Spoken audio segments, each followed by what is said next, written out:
Mucha de la gente que me ve, mucha de la gente que compró el curso de homeschooling en Sacros, si no lo adquiriste, lo tenés aquí arriba en mi bio o acá abajo en el link que te adjuntamos y lo podés comprar.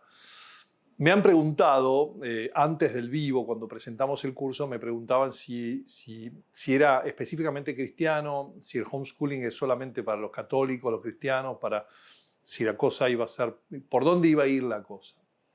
Y yo les respondí a todos que el curso no era cristiano, sino que era de filosofía natural, por así decirlo. O sea, es difícil educar si uno no sabe qué es el hombre. Y uno tiene que definir al hombre. Si yo al hombre lo defino como lo definiría Marx, una masa, un conjunto de átomos, o sea, solamente materialísticamente, y que el Estado es lo único que trasciende al hombre y el hombre está para el Estado, entonces lo voy a educar de manera tal de que ese hombre trabaje para el Estado y no se queje. Lo voy a educar dándole las asignaturas, las materias y la enseñanza para que ese hombre se considere parte de una masa, como de un hormiguero, una hormiga más, que está para el hormiguero completo y que él no tiene individualmente ningún valor. Cuando él se enamore de una mujer, le voy a decir que no existe el casamiento, el matrimonio, sino que existen relaciones biológicas, que es normal que él tenga una relación biológica con una mujer para la reproducción, para tener más hombres para el Estado. Pero todo lo voy a poner como George Orwell, el lenguaje lo voy a cambiar y todo lo voy a hacer de manera tal de que ese hombre viva para esa imagen que yo creo que que debe tener ese hombre. Si yo lo defino así, así lo voy a hacer. Más allá de que sea contradictorio de que aquel que decide la definición de un hombre para el Estado es un hombre, ¿no? Y que de alguna manera escapa él ese club de masificadores, ese masificado, y sino que él es el planificador, él es como si fuera Dios. Si yo creo que el ser humano está solamente para trabajar en el mundo capitalista y llenarse de dinero y tener un montón de juguetes y luego vivir todo lo placenteramente que pueda y ganarse todos los placeres del mundo, y los placeres son solo lo único que cuenta y al final de la vida es lo último y único que hay, y adiós, chau pichu, entonces mi colegio, mis materias, mi homeschooling, mis libros, mis lecturas, van a ser solamente aquellas que tengan que ver con esa visión del hombre. No sé si me explico, esto es evidente. Ahora bien, cuando yo tomo todo el corpus de literatura, desde la Biblia, el Corán, la Torá, pero también desde todas las tradiciones milenarias, cuando yo tomo todo el corpus de literatura de Occidente y de Oriente, me encuentro con un ser humano que añora amar, este verbo tan extraño, amar y ser amado. Un ser humano que añora trascender. La gloria y el honor son para trascender, para que mi nombre viva para siempre, para que se canten canciones sobre mí. Con lo cual, ya tengo una pauta de que la visión marxista no considera ni el amor ni ser amado, considera solamente la utilidad. No considera trascender personalmente, sino el Estado, una entidad X como abstracta, trasciende, pero yo no. Es como si yo fuese más cercano a ese budismo o a esa integración del hombre con toda la energía del mundo, con el universo, y el universo es el que sobrevive, pero el hombre individual desaparece. Y la nirvana es desaparecer. Un poco más así. Pero toda la literatura, toda vez que el hombre se expresa poética o literariamente, se expresa, sea con alegría, optimismo, pesimismo, desesperación o una enorme esperanza, de una manera trascendental. Y esto es porque, pongámonos, sincerémonos, nosotros no nos creamos a nosotros mismos. No somos producto de una suerte biológica de que dos átomos hace millones de años en algún rincón del universo chocaron en un ángulo tal que desencadenó una serie de reacciones atómicas imposibles de manifestar matemáticamente que dieron lugar a un sistema solar con una planeta Tierra en un lugar exactamente equilibrado, con el oxígeno y las circunstancias necesarias para que se dé la vida y que esa vida evolucionó hasta el punto donde el ser humano es un mono plus, mono 2.0, no. No, la persona que sostiene eso, por más que es una teoría que se sostuvo mucho en los últimos décadas del siglo XX, ignora a propósito, calla e ignora ciertamente la física cuántica, pero ignora toda la evidencia que ven sus ojos. Y es imposible explicar el orden por el desorden. Es imposible, si yo a la mañana me voy dejando mi cama deshecha y a la tarde vuelvo y mi cama está hecha, no voy a decir, qué suerte que tengo, los átomos se alinearon y se ordenó mi cama. No, lo primero que voy a pensar es, ¿quién estuvo aquí que ordenó mi cama? Como la historia de Goldilocks o de esa niñita con los 3 ositos. ¿Quién comió de mi desayuno? ¿Quién se sentó en mi silla? ¿Quién rompió mi silla? ¿Quién deshizo mi cama? ¿Quién durmió en mi cama? Obvio, los osos son realistas. Entonces, en ese mismo sentido, nosotros sabemos que no nos creamos a nosotros mismos, que hay algún ser que nos creó a nosotros. Y ese ser, nosotros decimos, es un Dios uno y trino, Padre, Hijo, Espíritu Santo, y que nos hizo a su imagen y semejanza. Sin esa comprensión de que hay una creación del hombre por un Dios amoroso y que ese hombre al principio cae, lo niega a su Dios y esa caída tiene consecuencias y el Dios lo busca permanentemente hasta traerlo de vuelta a su redil, por así decir, hasta hacerlo de vuelta hijo suyo, pagando con su propia sangre, asumiendo la naturaleza humana y pagando con su propia sangre la redención del hombre, no vamos a entender la gran mayoría de la literatura que leemos. Ciertamente no la vamos a entender con profundidad. Vamos a entender la historia y demás. Sí es verdad, podemos leer a Aquiles y podemos leer a Homero. Sí es verdad, podemos leer a la Odisea y podemos leer las tragedias griegas. Podemos leer a la Roma y al Antiguo Testamento. Pero el Antiguo Testamento ya prefigura esto porque está la caída en el Génesis. Pero nosotros leemos también a los griegos y los griegos entienden que el hombre es un ser caído, es un ser que necesita redención. Por eso ellos hacen tragedias. Pero las llaman tragedias porque sus héroes, al cometer la hubris, no tienen una redención racional en vista. Es imposible, porque la sangre llama a la sangre. Entonces es imposible pensar en cómo una persona que ha sido cruelmente mala o que se ha excedido en su naturaleza, la naturaleza, que es infalible, no lo castigue con la muerte suya y de toda su familia y su estirpe hasta eliminarla. Una especie de darwinismo histórico. Pero esa tragedia se soluciona con el cristianismo. Lo mismo le pasa a Roma. El orden romano termina divinizando al emperador, una idea oriental que hace que los emperadores asuman un estado de divinidad, porque si no, es muy difícil mantener la ley y el orden y evitar las guerras civiles. Porque si no se tiene un ser por encima divino que ordene al ser humano, la libertad del ser humano va a ser que éste termine levantándose en contra de la autoridad y decidiendo, si vos sos autoridad, ahora yo quiero ser autoridad. Yo quiero ser Dios en vez de Dios. ¿Por qué? Porque esta es la tentación preternatural, muy anterior al hombre, de ese ángel caído, que dijo, non serviam, no serviré.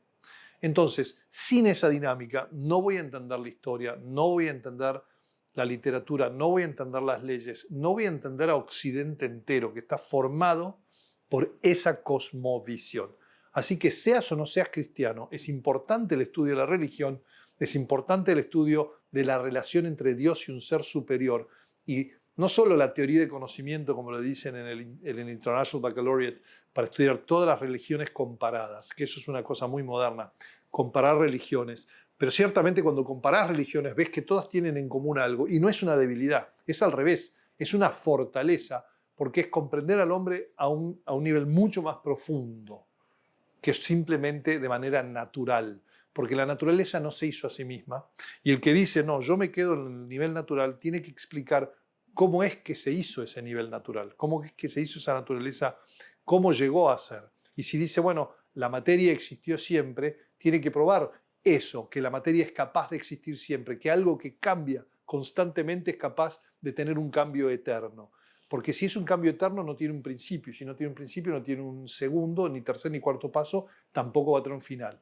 Esos son, basten las pruebas de Santo Tomás o las pruebas de Aristóteles sobre la necesidad de que haya una primera causa, un primer motor, y que ese motor a su vez sea inmóvil. Y estudien la metafísica de Aristóteles, está todo ahí, 400 años antes de la cristiandad. Lo que hace la cristiandad les da, lo redondea y le da una comprensión más profunda aún. Pero entonces, me preguntan, ¿hace falta estudiar religión? Y yo creo que sí.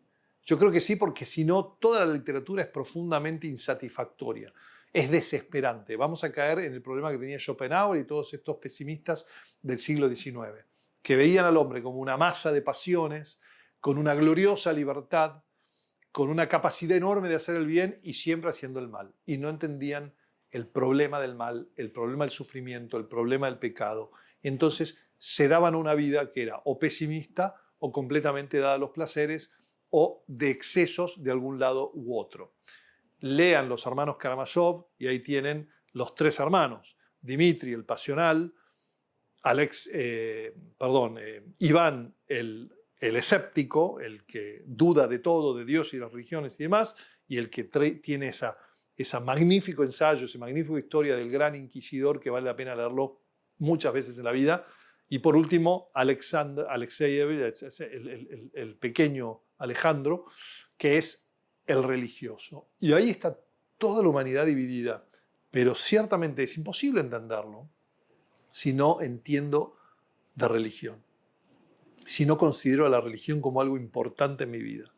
Porque si mi vida entera se va a quedar en simplemente el trabajo, la profesión, o sea, si yo educo a mi hijo para que sea un trabajador simplemente, lo que estoy haciendo es educándolo para que sea una herramienta. Porque ¿para qué es el trabajo? Para mantenerse, para dar de comer a él y a su mujer y a sus hijos. ¿Y para qué quieren hacer eso? Trabajar más de lo necesario para la comida y para tener tiempo libre. ¿Y para qué quieren tener tiempo libre? Y me decía, para descansar, para irse de vacaciones. O sea que las vacaciones están para el trabajo y no el trabajo para las vacaciones. No entiendo. Al final, el hombre quiere el tiempo libre, el ocio, porque vuelve a ese primer tiempo libre preternatural, a ese séptimo día en donde Dios, terminada la creación, todos los 6 días de trabajo, descansó.